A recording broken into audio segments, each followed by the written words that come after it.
Hello, you're watching KY Customs, and on this episode, my 94 F-150 is going to sit on the ground for the first time in almost a year as a roller. So kick back, relax, enjoy the episode.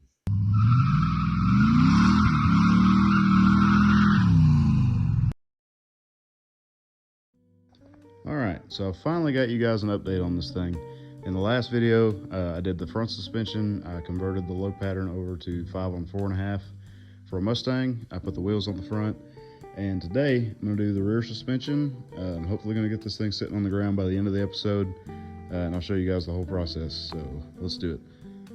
This thing's been sitting for a couple months at this point, and it's coated in dust and dirt, and it's got scratches on the paint, and it's got parts littered through the entire shop. So I cannot wait to get this thing put together. And hopefully by the next episode, it'll be time to start building the engine. And I'll tell you guys exactly what I'm building. I'll show you.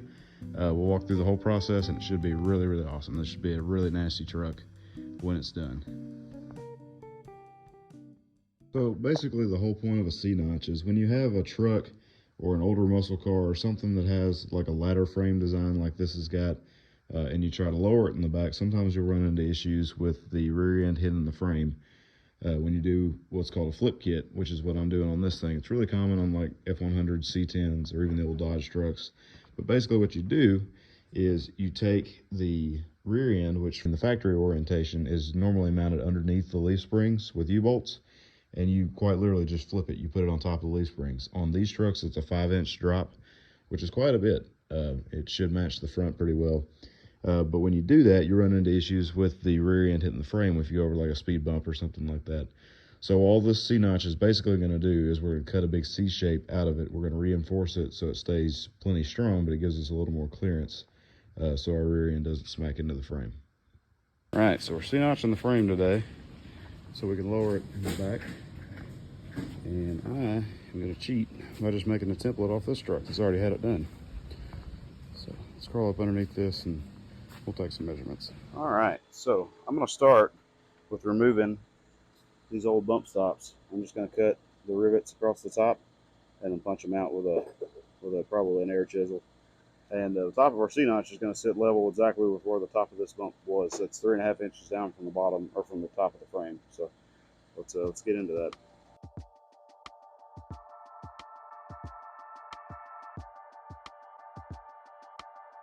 One side down, one to go. I've enlisted the help of my dad today.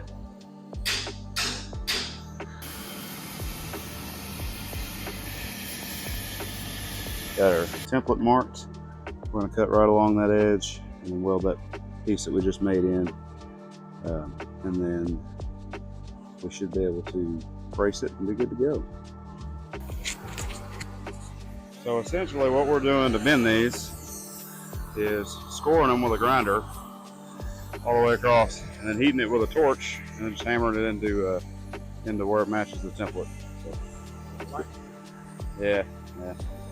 All right, next step in the process is take a plasma cutter, go ahead and cut right along that line, and we'll weld our C-notches that we made in place. So, get to it, I guess.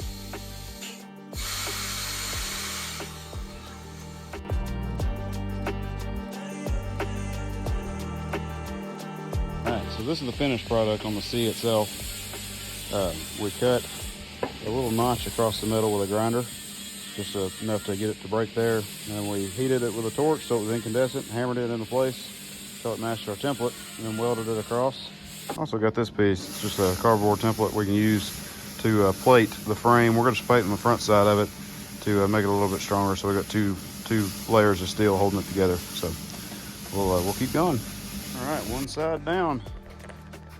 Looks pretty professional if I do say so myself. Got my dad's welding on there. And we went ahead and made that plate from the template that I showed you, and then took a little strip and put it in there to box it in. So we're going to weld the inside. I'm going to start cutting on the other side there, and then we'll be good to go. What do you think? Good.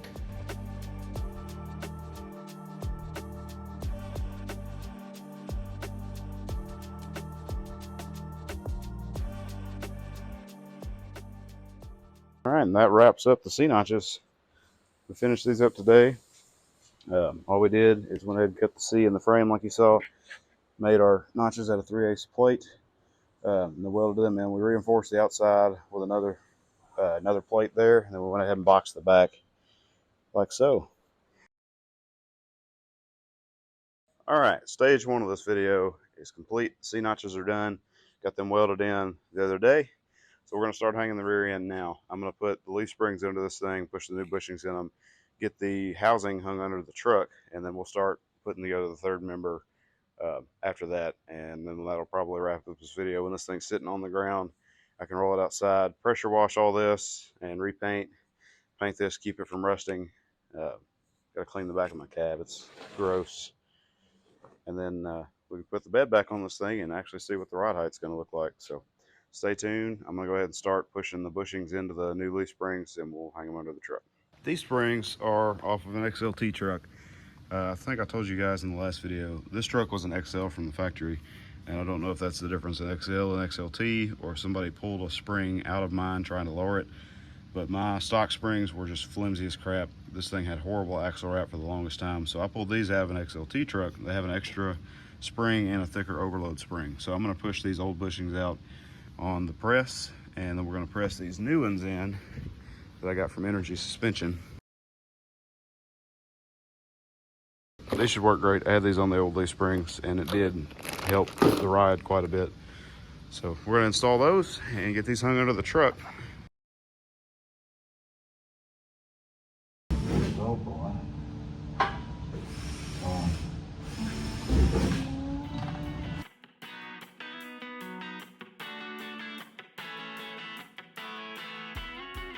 Okay, lots of pressing old bushings and cutting crap out of the way and pressing new ones in later. I got these in. It's kind of a pain in the butt to get the old ones out. These went in pretty easy. So I'm gonna now bolt them on the truck. And if you'll notice, this thing's already got aftermarket hangers on it. These are 2-inch drop hangers I put on when I was in high school. When I got this thing, it already had 2-inch drop shackles on the rear, but it didn't sit low enough. So I put the 2-inch hangers up front, bring it down a total of 4 inches, and lowered it 2 more inches up front, which the Dream Beams, as you guys saw in the last video, should bring it down way farther than that. So I gotta have the rear match, but right now with a 4-inch, lowering it 4 inches with the shackles and hangers plus a flip kit, it's just gonna be way too low. So I'm gonna put my hangers back on it on their tallest setting right now. We'll set the bed back on it and see how it looks. But most likely I'm gonna have to put stock hangers back on the front, which sucks. But we're gonna see how it looks first, because I gotta make sure. It might look great, but before I can do any of that, I gotta find the shackles, and I don't know where they're at. Are they here? They're not in this massive pile of parts.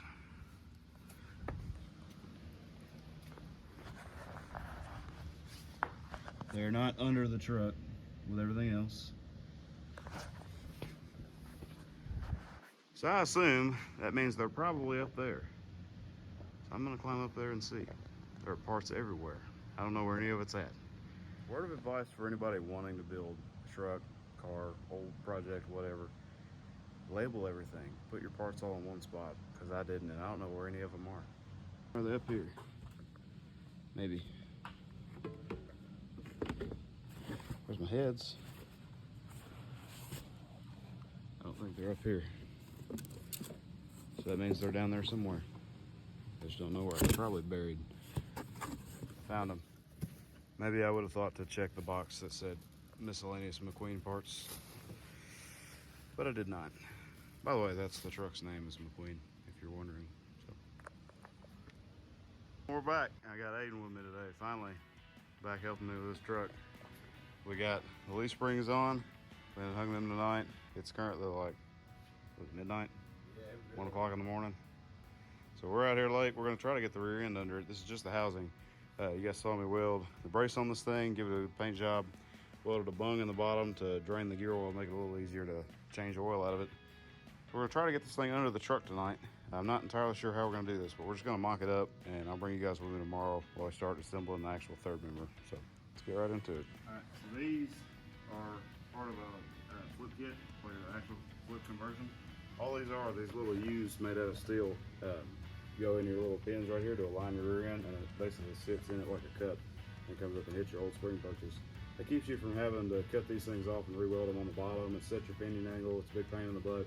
You just get this kit from DJM, Comes with the whole flip kit, lower the green beams in the front, and it makes it super easy. So we're gonna go ahead and bolt these on, and then I'll have my housing in place permanently.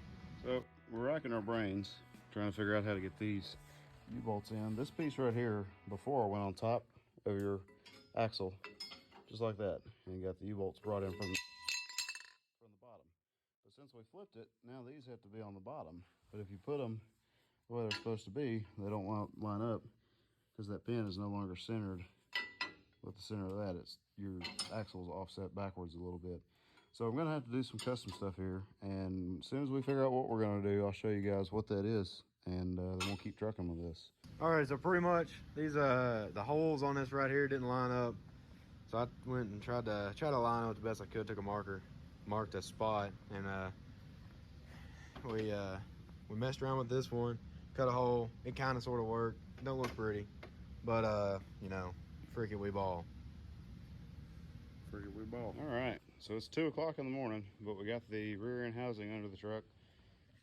Took a little modification on these pieces right here. We just had to drill some new holes because these are, the rear end's actually not centered where it was before.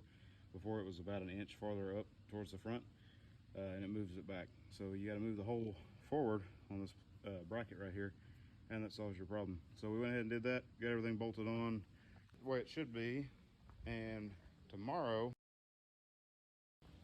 I'm going to bring you guys with me, and we're going to start on the rear end with this fixture I got from Summit Racing. You can bolt the third member to it, especially for a 4 9-inch. It'll be super handy for building these things if we're going to run them in a lot of different projects. Something else I did today is got Aiden's help at his work and mounted my new tires on here. So these are just some hand-cooked street tires. They're high-speed rated, so they should be fine.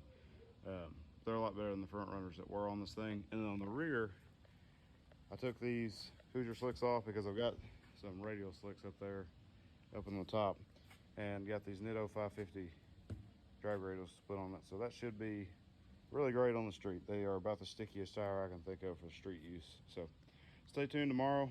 I'll come back out here in the morning and we'll get started on the rear end on this thing. Hopefully by the end of this episode, it should be back on the ground for the first time in like 7 months. All right, so last night, got the rear end under this thing, or the housing anyway, with this flip kit from DJM.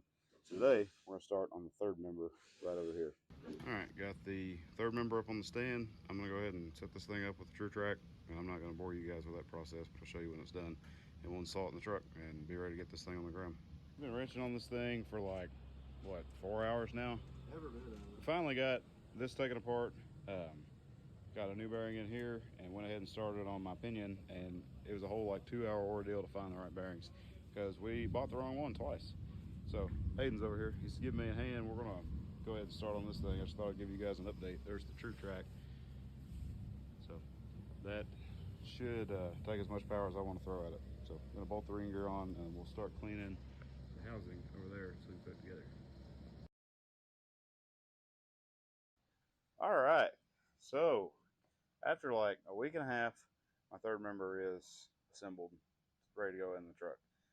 It shouldn't have taken this long, but I had the wrong bearings from the kit. I had to go buy some new bearings for the pinion, and then I had to go order some new bearings from Timken for the actual carrier itself because the kit I got sent the wrong ones. And it's been a couple days waiting on those, but tonight finally got this thing put together. Everything's torqued, everything's set up. Got backlash is perfect the way it should be. It's all adjusted this way. Pinion shims are good. Everything checks out. So I'm going to go ahead and clean this thing up, clean all the old gasket crap off of it, and we'll mount it in the truck. And that means tomorrow I can go ahead and press my bearings on my axles. And hopefully by tomorrow night, this thing's sitting on all 4 tires. I can roll it outside and give it a bath. Because in case you can't tell, it is gross. All right, so the third member is done. It's all assembled and set up. It's just kind of sitting on the table right now. I'm going to start pressing bearings on axles and cleaning up the actual housing here to get it put together. And we should be good to roll. So.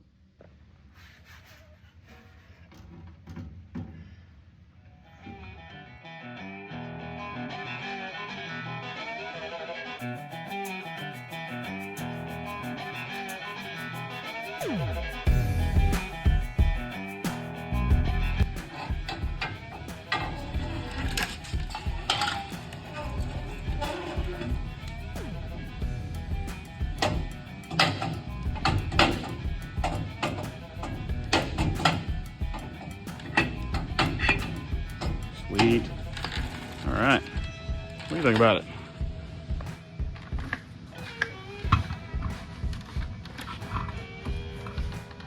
You get them out, just kick them.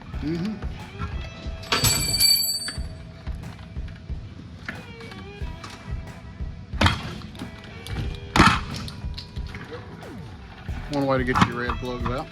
There we go. Thank you.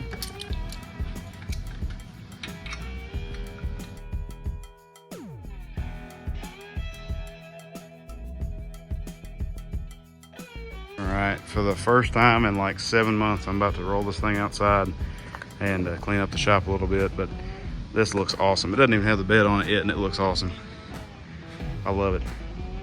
Huge thank you from my dad for coming out here today. He helped me press the bearings on the axles and get this thing all put together. I've got a final torque, my third member, but the rear end should be done after that. I've got to do the brakes next, but we're gonna get the bed on this thing here before long and see how it actually looks. But I'm super excited. This thing looks great. So.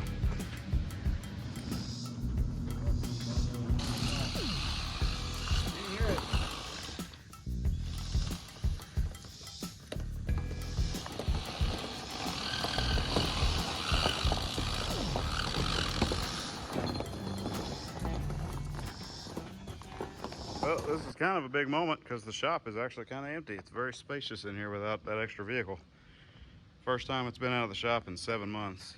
Really quick, before I move on to the next video, I want to give you guys a quick update. This is actually a couple days after filming is ended. I got this thing done with the brakes and everything. So I've been doing a lot of off-camera work, and to be honest with you, none of it was super intensive. Most of it was just trying to find the right fittings and go into 5 or 6 different stores and going all over the place trying to get it all to fit together. But we finally got it. So I've got 1995 Mustang Cobra brake calipers and rotors. I'm using the bracket from North Race Car to mount them, which is an awesome kit, by the way. And if anybody is wanting to do disc brakes on one of these trucks, it's a really, really good setup, or really any Ford 9-inch for that matter. I think you can also do it on 8.8, if I'm not mistaken.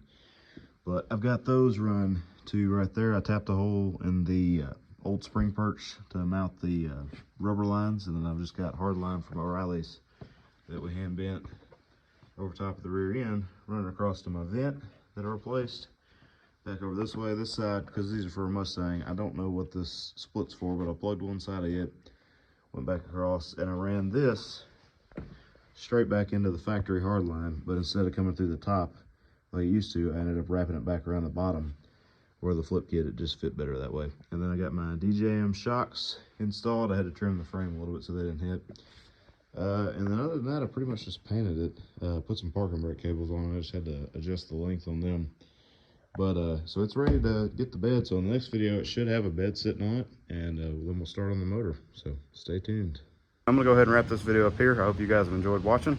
If you have, please like, subscribe, stay tuned, because we're making a ton of these videos on this truck, the whole build process until it's done. So hopefully we can get this thing off the ground a little bit. So thank you guys for watching, and I'll see you guys in the next one.